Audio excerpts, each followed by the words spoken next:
Bref. Donc les mantras, je sais pas si tu es familier avec, familière avec ce concept.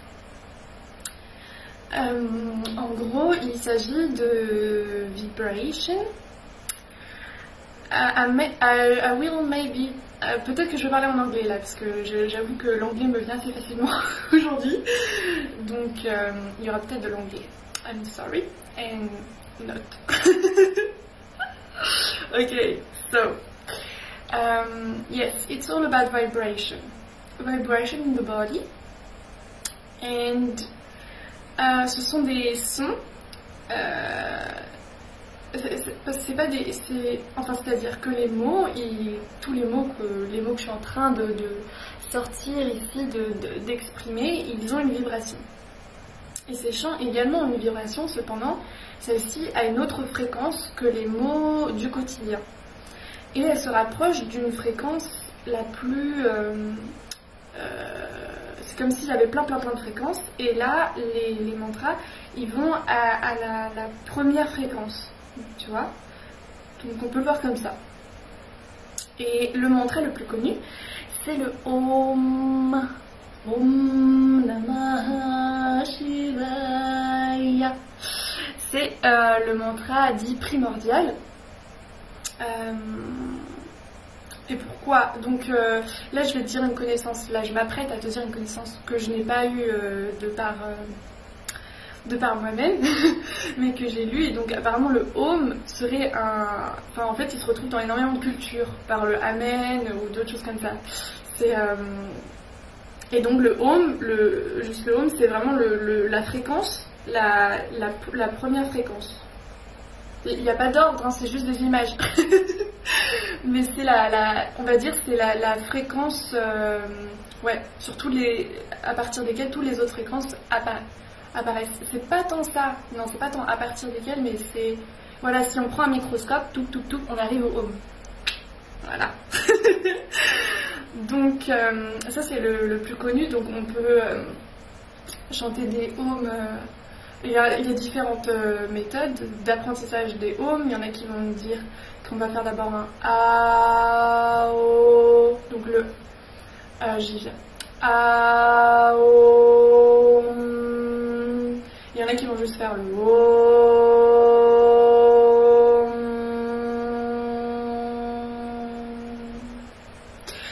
Et ça dépend de la technique qui résonne le plus en toi, la technique que tu préfères. Voilà. Après, moi, ce que je te propose, c'est un petit exercice que j'ai appris en formation, que j'aime beaucoup. Donc, peut-être que tu vas pas ressentir des choses là sur le moment, mais c'est un exercice que tu pourras reprendre chez toi si tu aimes bien, comme moi, expérimenter avec les sons. Et donc, d'abord, on va s'asseoir donc en position assise. Et on va se tenir toujours le dos droit, mais décontracté. Mes épaules, elles sont complètement relâchées. Il y a juste ma colonne vertébrale qui est en fait la structure de la chose. Donc, une fois qu'elle est placée, tout le reste est complètement relâché. Et donc, ce qu'on va faire, c'est qu'on va chanter... Enfin, je le fais, je te montre l'exercice, tu peux le faire en même temps que moi, tu peux juste regarder, peu importe. You are free. So, the first thing is the sound A. Donc, je vais chanter le A, et en fait, le A, je vais le ressentir tout dans le chakra du cœur. C'est ici, en fait. Enfin, au-delà des concepts, c'est juste des ressentis. Hein. On met des concepts pour pouvoir transmettre, expliquer. Mais en fait, ça se trouve, tu ressens juste des trucs. Et nous, après... Oups. J'ai ma langue qui est tombée. Et bon, tant pis. Et nous, après, on appelle ça le chakra du cœur. Et donc, ça va faire, on va chanter le son A. Et donc, ça fait A.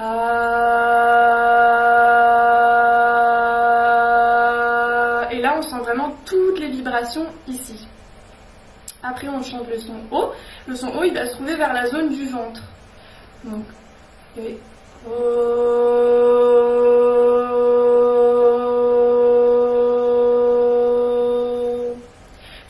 c'est pas forcément précis, c'est juste un truc d'exploration. Tu fais les sons, tu regardes, tiens, où est-ce que je ressens et tout, et là c'est une sorte de guidance, mais après il n'y a pas de règle. Ensuite le OU il va toucher le dernier chakra qui est en dessous le bassin. Donc tu fais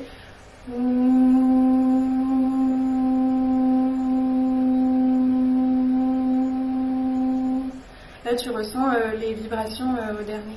Et ensuite pour remonter, donc là on a fait tout jusqu'en bas et hop on remonte avec le I, enfin non pardon, le E d'abord, donc la gorge. Donc là on fait c'est un E, c'est pas un I. Ouais, un E avec son crash. Et donc ça fait et là on ressent toutes les vibrations dans le cou. Et après le I on remonte. Donc I. Et voilà. Et tu peux t'amuser comme ça, à faire des A, des O, des OU, des I. J'espère que je retrouverai le nom du professeur qui transmet ça. Je vais le mettre dans la description. Mais je trouve ça vraiment génial. Et super exploration vibratoire. Ok. Alors, le mantra Om Sat Chit Ananda, c'est celui qu'on va faire aujourd'hui. Il y en a différents, mais voilà, lui, c'est celui qu'on va faire aujourd'hui. On en fera peut-être différents après selon les vidéos. Et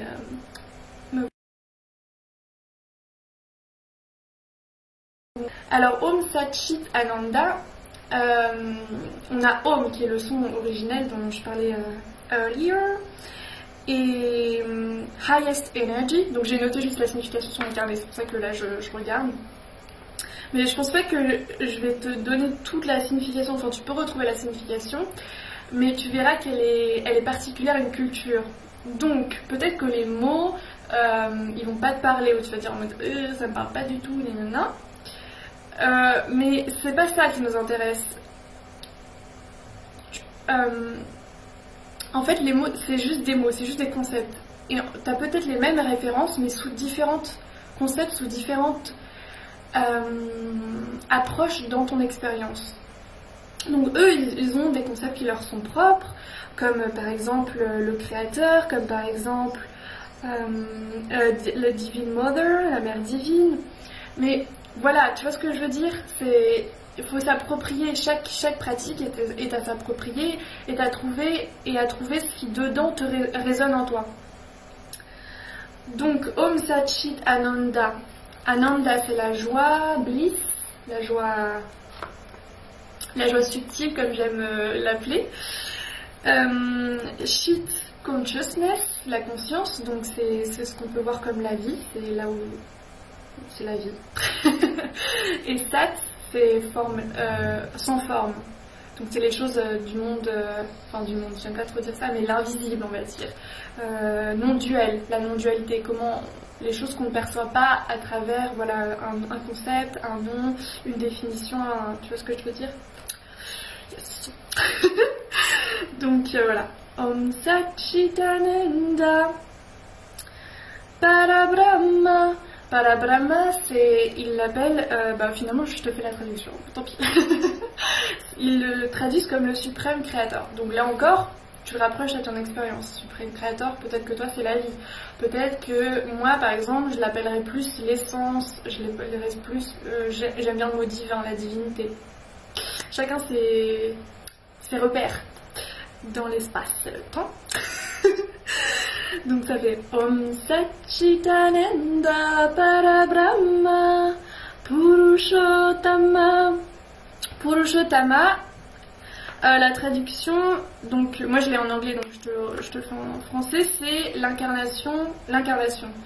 Donc le fait qu'il y a l'essence qui crée tout. Et donc là on vient dans des concepts hindouistes, hein, donc si ça te parle pas du tout c'est juste par curiosité, sinon tu peux être aussi familier avec cela. Mais pas besoin de... Enfin voilà, ça me fait... Bon bref. Du coup Purushottama, c'est la représentation de l'incarnation, c'est-à-dire qu'il y a l'essence, le Om, l'énergie primordiale, et l'incarnation, c'est-à-dire la forme, la plante, la forme, le corps, l'incarnation, tout ce qui prend forme. Ok. Om Satchitananda Parabrahma Purushottama Paramatama Paramatama who comes to me in my heart and become my inner voice whenever I ask. Donc Paramatama, on peut le traduire par l'intuition, par la guidance interne, par ce qu'on reçoit comme information ou comme l'intuition. Voilà, voilà. Donc Om Satchitananda Parabrahma Purushottama Paramatama Shri Bhagavati Sameta. Shri Bhagavati, donc c'est là où ils disent que pour eux, the Divine Mother, the power aspect of creation. Bon, voilà, là pareil pour moi, the power aspect of creation, je ne mets pas de différence entre la création et le pouvoir de la création, donc pour moi c'est une même chose, mais voilà, c'est comme ça qu'ils le traduisent dans leur culture. Sameta, together within, donc un. Donc Om Satchitananda Parabrahma Purushottama Paramatama Shri Bhagavati Sameta Shri Bhagavate Namaha. Shri Bhagavate, c'est the Father of Creation, which is unchangeable and permanent. Donc là, c'est pareil. On parle toujours de la même chose, de l'essence, de la vie, et après, unchangeable and permanent, c'est ça, c'est-à-dire qu'il peut y avoir plein de formes, plein de scènes, plein d'événements qui se passent dans ta vie, mais il y a toujours la vie, cette impermanence, cette impartialité. Et ça, je ne sais pas si ça te parle, mais en méditant et en méditation, on prend conscience de ça en fait, petit à petit. Il y a d'abord la conscience des pensées, ensuite, bon après il n'y a pas forcément d'ordre, mais c'est pour conceptualiser toujours, donc la conscience des pensées, et ensuite la conscience de « ah, j'observe mes pensées », donc l'observateur, et après cette impartialité, l'identification de ce background impartial et autre chose ensuite, mais on en reviendra pas tout de suite là. Et donc voilà, et après c'est le refrain. Hari Om Tat Sat, Hari Om Tat Sat, Hari Om Om, Hari Om Tat Sat. Donc là c'est pareil, Om, le son primordial, et Sat, formless, donc sans forme. En fait, les choses sur lesquelles on ne peut pas mettre de mots, en gros, de pas mettre de concept à partir du mental. Voilà, ça c'était pour le point culture. But yeah. Qu'est-ce que... Do I have to say something? Do I need to say something? I don't need, but... Bon bah je pense que là, ça fait 10 minutes. Je sais que tu vas regarder cette vidéo très longtemps. Donc on peut le chanter ensemble ou tu peux juste l'écouter. Ok, bah c'est parti. Alors, on peut commencer juste par un Om pour se mettre en condition. Donc,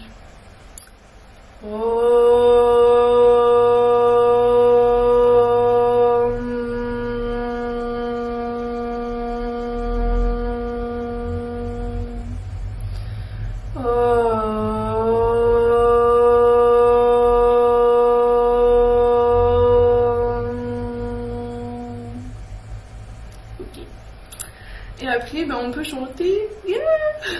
Oh, et j'ai aussi un truc à partager juste avant qu'on chante, au cas où tu le chantes avec moi, ou tu le chanteras plus tard, ou peu importe. Donc il y a différentes techniques qui me sont arrivées concernant... Là, je t'ai pas parlé de beaucoup de choses sur le mantra, hein, mais concernant le chant et comment on peut intensifier le mantra. Je vais pas toutes te les dire parce que je les ai pas notées, donc je m'en souviendrai pas en mode liste. Mais la première technique que j'ai faite et que je réutilise encore maintenant, je ne sais pas si je vais réussir à l'expliquer, mais je vais essayer. En gros, c'est que quand tu chantes, t'as l'image de ton environnement là autour, et le son, il traverse l'image. C'est la seule façon que j'ai réussi à conceptualiser la chose. Donc, c'est-à-dire que tu fais fi, ça dit ça? Tu fais fi tous les sons, toutes les perceptions, tout ce que tu vois, le son le traverse. Ok, voilà, j'aurais essayé. Ça, c'est une des techniques. J'en ai d'autres, je te les partagerai au fur et à mesure. Faut juste savoir que les mantras, c'est quelque chose que j'ai toujours apprécié en outil quand je ressens l'envie. C'est pas un truc que je pratique régulièrement. Mais par contre, pendant ma formation, on l'a fait pendant 3 mois et très très régulièrement, c'est-à-dire le matin, le soir, et on pouvait chanter plusieurs fois dans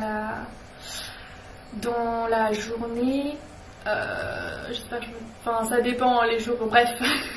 Surtout on avait un professeur sa technique principale c'était ça, c'était les mantras. Donc du coup pendant 3 mois, là tu vois, tu comprends beaucoup plus de choses aussi sur le pouvoir du mantra et son impact et comment il peut aider dans une pratique.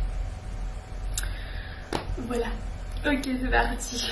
Je te chante un petit peu, pas trop, sinon la vidéo elle sera peut-être trop longue pour toi.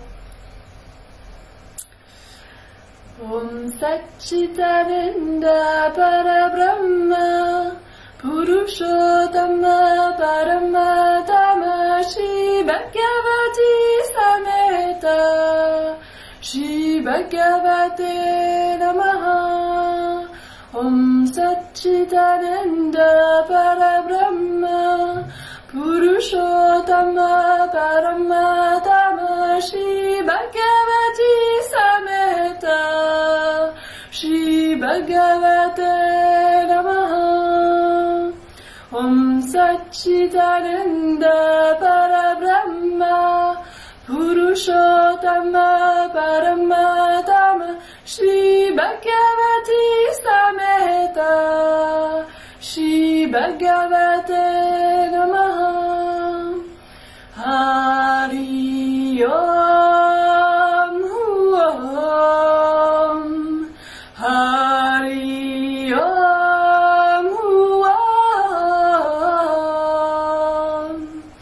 Om Satchitananda Parabrahma Purushottama Paramatama Shri Bhagavati Sameta Shri Bhagavate Namaha. Om Satchitananda Parabrahma Purushottama Paramatama Shri Bhagavati Sameta Shri Bhagavate Namaha.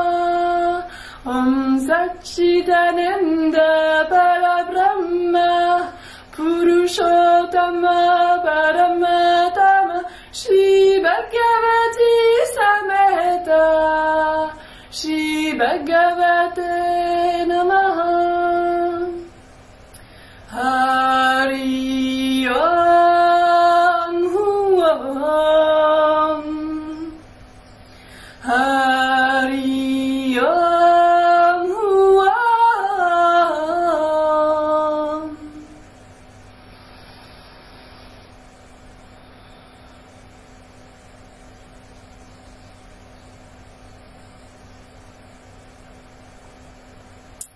Et à chaque fois qu'on finit de chanter un mantra, on ressent. Voilà. Normalement, je chante beaucoup plus longtemps. Enfin, les mantras, ça se base sur la répétition. Donc on le rechante, on le rechante, on le rechante, on le rechante, on le rechante. Je te passerai le lien d'une vidéo YouTube où tu pourras le retrouver chanter. Là, tu as eu un peu mon interprétation. Surtout pour le refrain où je fais Om. Ça c'est moi qui m'amuse aussi parce qu'il faut y prendre plaisir, il faut que ça nous parle, donc Voilà. Et tu retrouveras cette pratique du mantra sous diverses formes, diverses cultures. Après, c'est vrai qu'en France, le chant, on l'utilise pas vraiment comme ça. C'est pas très. Enfin, dans notre culture, je le vois pas trop, à part dans les religions, bien sûr. Mais sinon, on n'utilise pas trop les vibrations, toute la science vibratoire. Enfin, pas dans mon expérience. Et voilà. Et qu'est-ce que... Ah, c'est lourd. Et il y a un truc que je voulais dire, mais j'ai oublié. Enfin, ça m'est venu quand je chantais, mais maintenant, du coup, j'ai oublié. C'est la même chose quand tu médites, t'as plein d'idées qui arrivent. Mais après, elles disparaissent. Puis elles reviendront dans la journée. Je les communiquerai sans doute sous une autre forme, donc no society. Donc voilà, j'espère que ça t'a plu, cette petite découverte du mantra. J'en ai énormément à te partager. Celui-là, c'est le premier que j'ai pratiqué avec vigueur, avec énormément de dévotion. Voilà. Donc pour le petit contexte, j'ai découvert ce mantra quand j'étais en montagne. Pour un stage, bref, je raconte ma vie. Et en fait, j'ai joué, entre guillemets, avec les vibrations et la nature avec ce mantra.